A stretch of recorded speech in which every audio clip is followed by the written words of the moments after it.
Day 2 ng gym natin, nagmamadali na ako. Ayan, kung mapapansin ninyo, malaki po yung chan natin ngayon. Ayan, malaki din yung arms natin. Ayan, may bilbil din dito sa likod natin.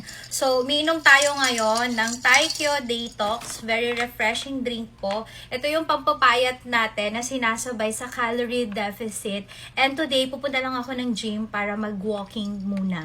Yes, sa mga may PCOS kagaya ko, hindi kami pwede sa mga high-intensive na mga workout, yung sobrang nakakapagod. So, ngayon, mag-walking lang.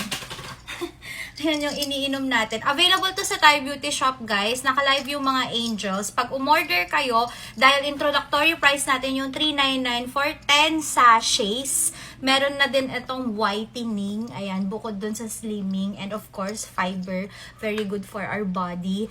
And, meron kayo makukuha na glass tumbler na pang shaker ninyo. So, lahat ng yan na nakikita ninyo, barley po yan, moringa flakes, and chia seeds.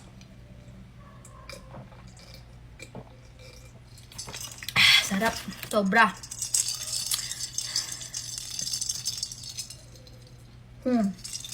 Isasabay ko na rin yung pag-take ng Aishi Tokyo ko.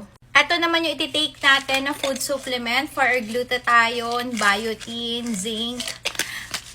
Lahat na ng kailangan ko. So, hindi pa ako nakakaligo. Mag-take na tayo. Sabay na natin.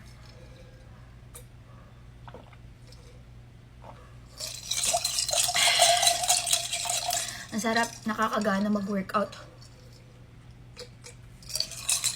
See you sa gym!